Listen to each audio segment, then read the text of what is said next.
Hello and welcome to another 30-minute Thursday. My name is Amit. It is 2 p.m. in the beautiful Pacific Northwest. I'm actually in my office today and we are live on Facebook. Thank you guys so much for joining me. I hope you're doing great. I hope everybody's staying safe and healthy, maintaining that sanity, always important, all these things. And welcome to my office. The windows behind me, beautiful, lush Pacific Northwest scenery. And I'm going to be hopefully making more and more visits to the office these days as things kind of come back to whatever normal is going to look like in 2022 and beyond. So hope you guys are doing great. Thanks for joining me. I'm going to jump right in here and talk about my teaser, because I teased you guys about what is going on with the housing bubble. And let me tell you that it's really not a bubble. There's nothing going on with the housing bubble that would be a problem, unless you're trying to buy a house, in which case the competition is fierce and the demand is really low. But there's a lot of people in the media and people who watch the media who are thinking or wishing that there was a bubble. There's a lot of us that would love to return to the opportunities that we had coming out of the 2008 and 2009 mortgage meltdown and housing crisis. And I too would love to buy a home at 10 cents on the dollar, or whatever that might have looked like for you guys. We all heard fantastical stories from the past about what people were able to do if they were sitting on cash and had good credit and could buy coming out of 08 and 09 into 2010 and 2011. And yes, I too would very much like to take advantage of that, but it's not going to happen, guys. And I don't want you to lose any opportunities by wishing that you had what was in the past. It's not there. And let me tell you why it's not there. There's quite a few reasons. First and foremost, this number just came out today. So let me take a step and explain to you that there's two components to inventory in the housing market, the residential real estate market. There's new construction and there's existing homes. Existing homes, obviously, are homes that are already on the ground, not brand new, not being sold by the builder. That makes up about 85 to 90% of the overall housing market. So about 9 out of 10 homes that are on the market or that are available for sale are pre-owned. The other 10% are brand new construction, okay? So of the pre-owned homes, the existing homes, they're in December, this past month. Remember, all my statistics, all of government statistics, all statistics in general, are at least 1 month behind.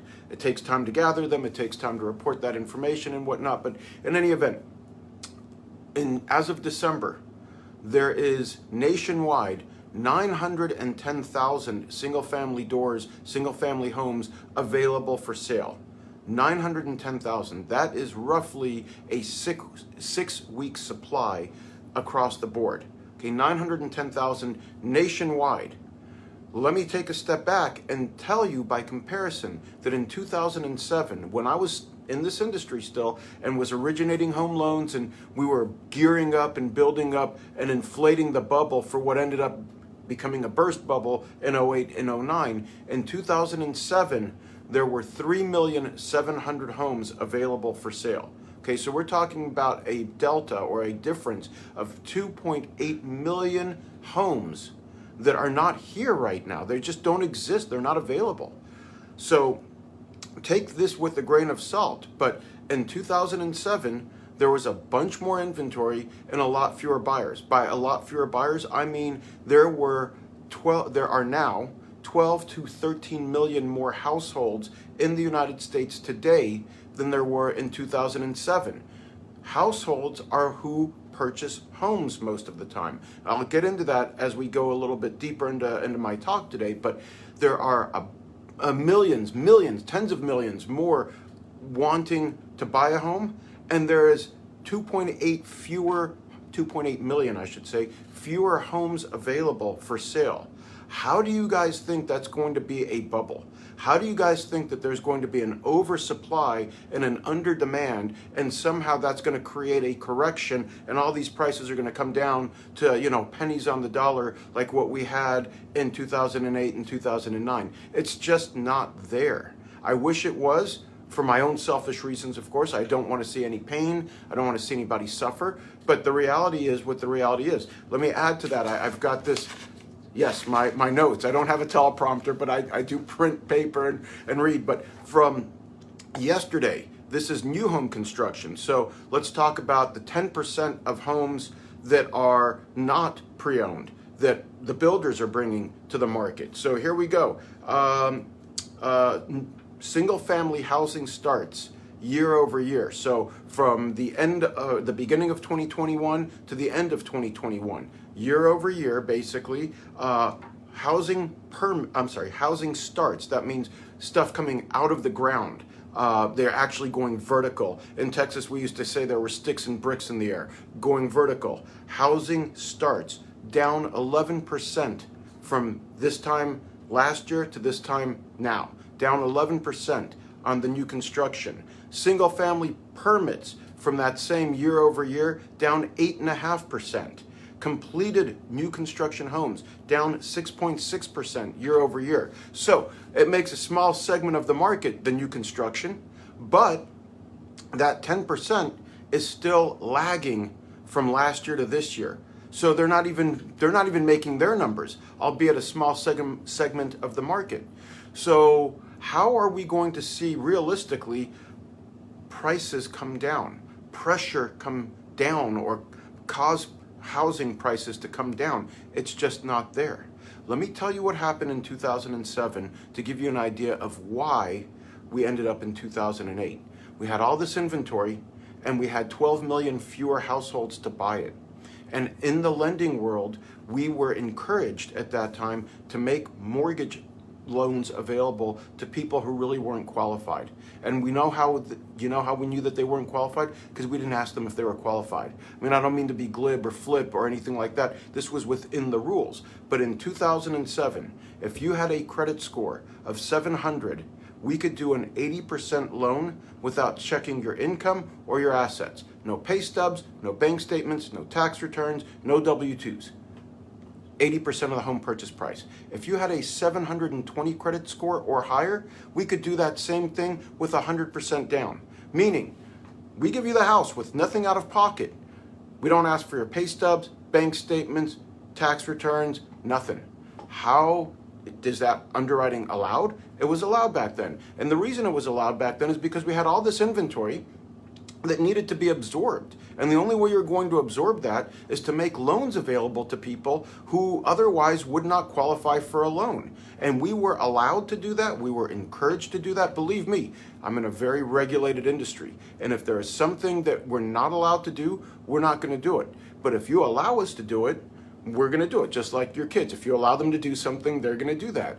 So in 2007, we ushered in a bunch of people who were unqualified for the mortgage, who did not have any skin in the game. They had nothing out of pocket on the equity or the down payment of their home. And when the economy collapsed in 08 and 09, these people just said, I'm out. Take the house. I don't need it. I have no cash in it. Take the house. I'm out. That's not the case now. Now we're underwriting. If you've bought a home recently, if you've refinanced a mortgage, you know that I'm asking for your bank statements. I'm asking for your pay stubs. We're calling your employer, making sure that you've got a job, making sure that you have the ability to repay the mortgage. Moreover, you're putting money into the down payment. So you've got equity. And if you've owned the home for a few years, at least 2 or 3 years, then you've enjoyed a really nice appreciation of value. So even if, heaven forbid, something happens to you, you lose your job, or you lose your health, or your relationship with your significant other didn't survive the COVID lockdowns and whatnot, and you're deciding that you're going to split up and you need to dispose of the real estate that you own, you can no longer make the payments. You're not just going to lock the door and walk away like people did in 2008 and 2009. Why would you? You can sell it. You don't have to give it back to the bank. You could sell it on the open market, get all your money back, pay off the debt that you owe, and take some money and put it in your pocket and move somewhere else. Why would you just abandon the home? I remember 08 and 09. There were whole neighborhoods of half-completed construction, of homes that were brand new that people didn't move into, that they didn't take possession from the builder. You're not going to see that in 2022 or 2023. We'll see some kind of economic uncertainty. Of that, I'm sure. Change is a constant. But if you think that there's a housing bubble right now, that it's poised to burst and that we're going to be beneficiaries beneficiaries of these low prices, that's not going to happen. There's just not enough inventory.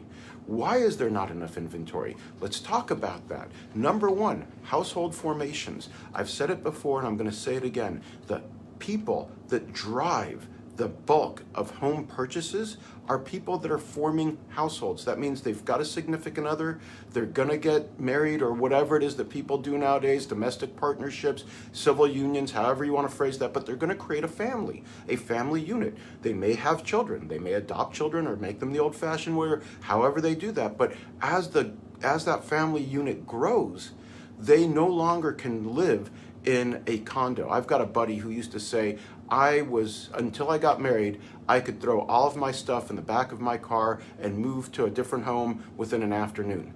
Once he got married, that changed. Now there's stuff, now there's kids, now there's a significant other. Same thing, but in reverse. When you have a growing household, when you have more children on the way, God willing, and the kids are healthy and growing, you need more space.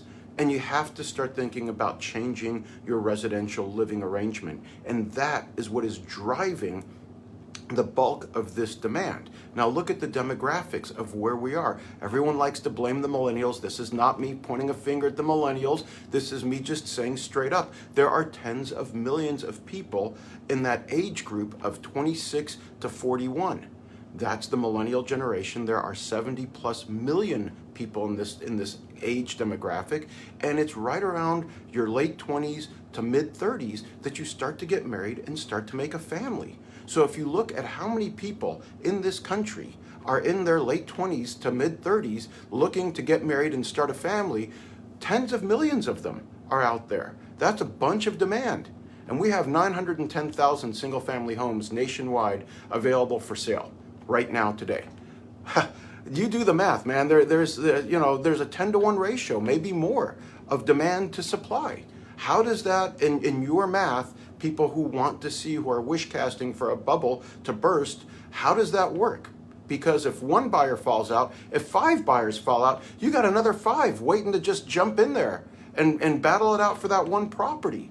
So it's really not going to happen the way people think it's going to happen. I'm going to add one more wrinkle to that. People like me, I am well past my 30s and even in my 40s, but it's okay. I preserve well. I'd like to credit clean living, but those of you who know me, you know that that's not really accurate. I just do a lot of martial arts and I lift a lot of heavy weight and I eat a lot of beef. But going back to that, there's a lot of people like myself who are buying homes now for investment purposes. I mean, there's a bunch of that going on, and it's kind of flying under the radar of most people, but it's actually started to take note on some of the national media and some of the Fannie Mae and Freddie Mac, the people that run these institutions that buy mortgages. They're starting to notice that there's a lot of second homes being bought, there's a lot of investment properties being bought, and it's not just by the private individuals. I'm really small guy. Look at what's going on with BlackRock, which is a massive hedge fund that's worth trillions of dollars. They're out there buying residential single-family homes specifically to turn into rentals. Same thing with a publicly traded company called Invitation Homes.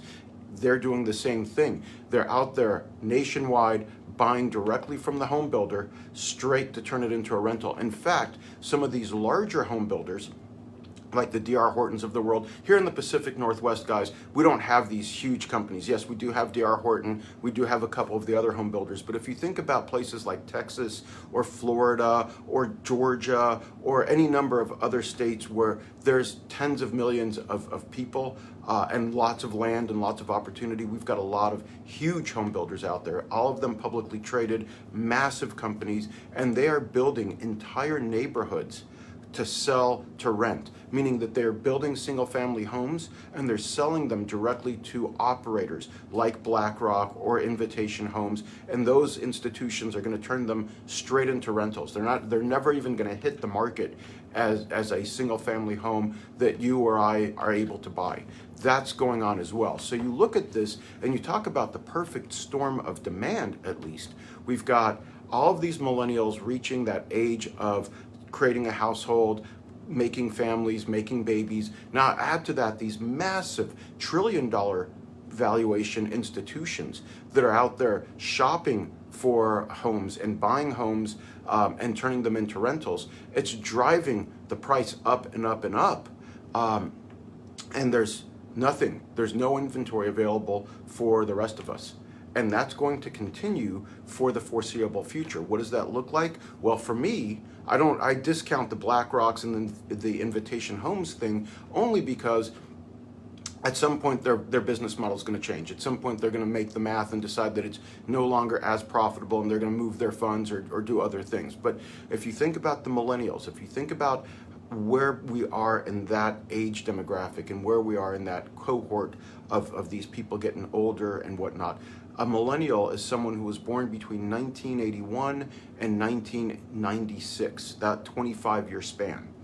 And again, a massive 70 plus million people in that demographic. Well, the oldest millennials are now turning 41. The youngest millennials are somewhere around 26, 27. So we still have, if you're thinking middle 30s before they get married and have families, we still have 7 more years before the youngest millennial hits 33 years old, which is the average age that people are when they buy their first home. That's actually exactly where I was when I bought my first home.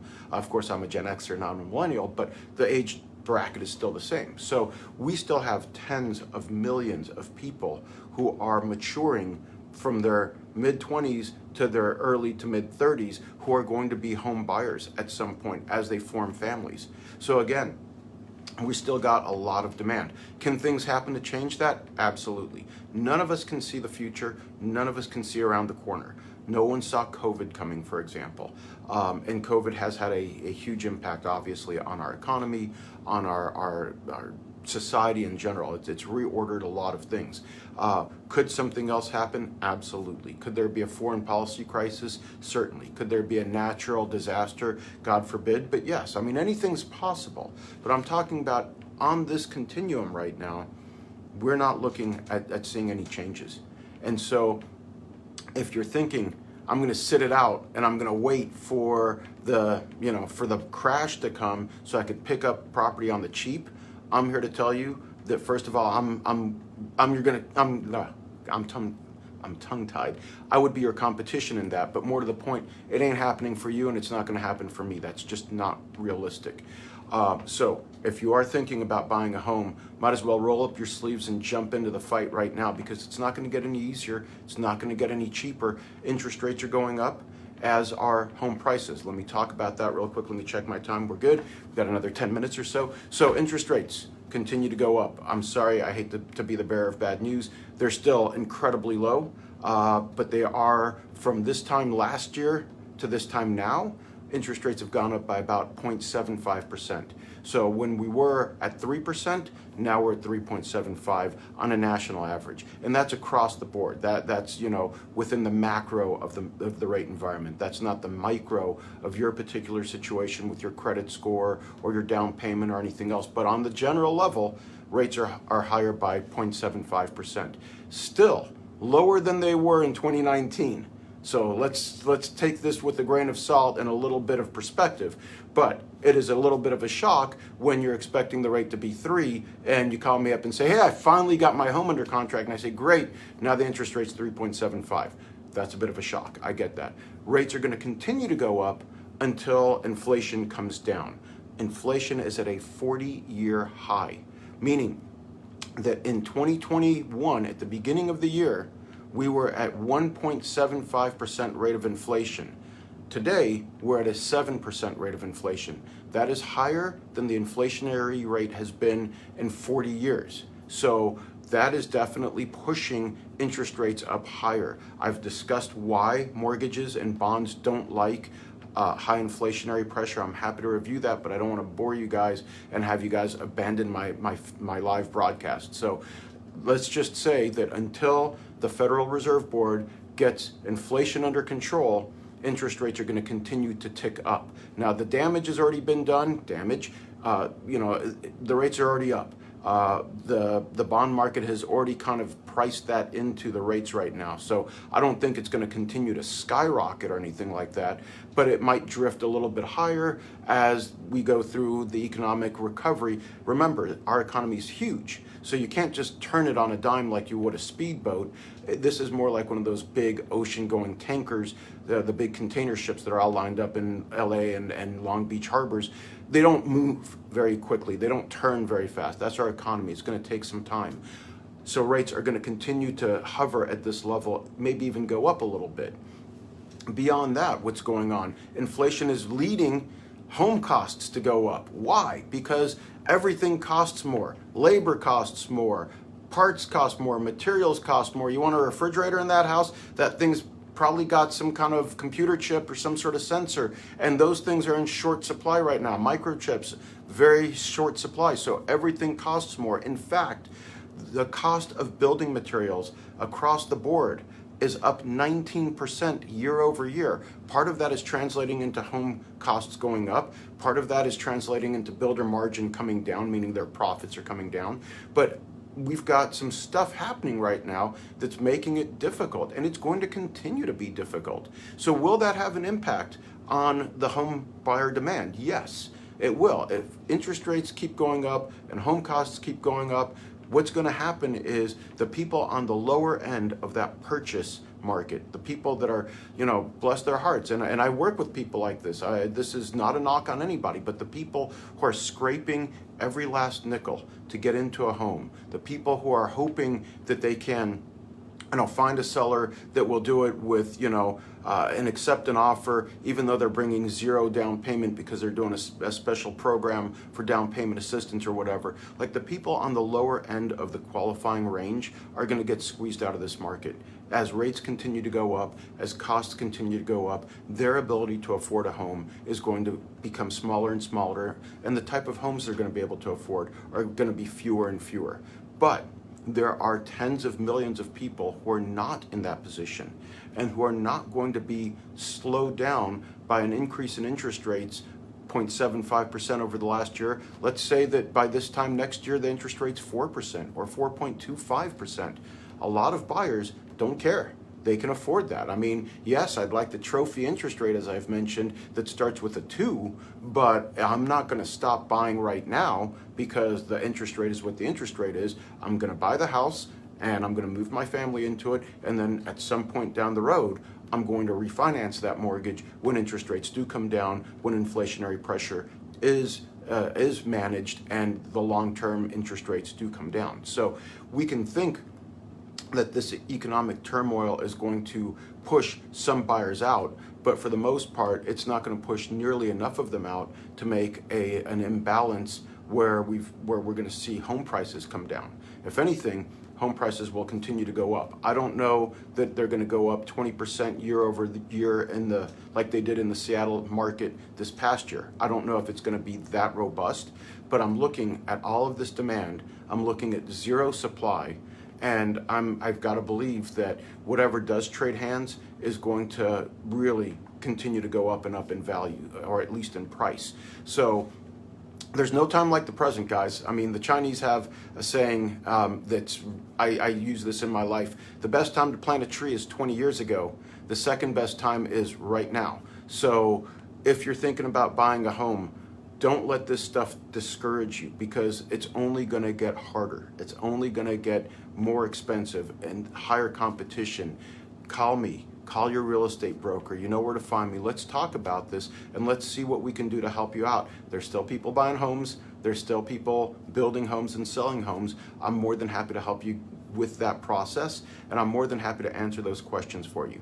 But if you're thinking that this is the opportunity to sit still and wait for something to change, I encourage you, please DM me, put it on my Facebook post. Tell me what you think is going to happen that is going to bring the prices down. I'm open. I can be persuaded. Tell me what's going on. I'm not married to this information.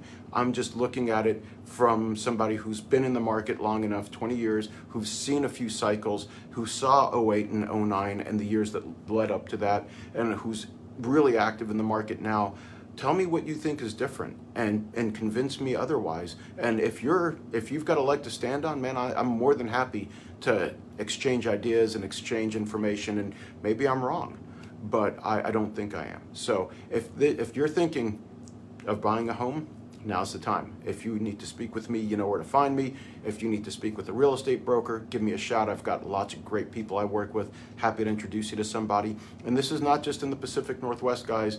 Everywhere is experiencing an increase in demand and a decrease in supply. They just can't get enough inventory on the ground. So we're looking at this across the board nationwide. Having said all that, we are coming up to our 30 minutes. I really do appreciate you guys taking a little bit of time to listen to my spiel. Welcome to my office. Feel free to give me a shout here anytime. Call me on Facebook or on my phone or however you want to find me. Reach me. Let's talk about this. Let me help you make your dreams come true. It's still out there. Don't be discouraged by this, but do be motivated. We can win, but we got to roll up our sleeves and fight for it. Until then, I will see you guys next time, next Thursday, the few days before my birthday. My birthday's coming up on the 30th of this month. So there will be beef and bourbon, and there will be Facebook posts celebrating that. But until then, please reach me if you need anything, and I will see you guys next Thursday. Stay safe, stay sane, stay healthy, and thank you so much for a little bit of your time today. Be well. Bye-bye.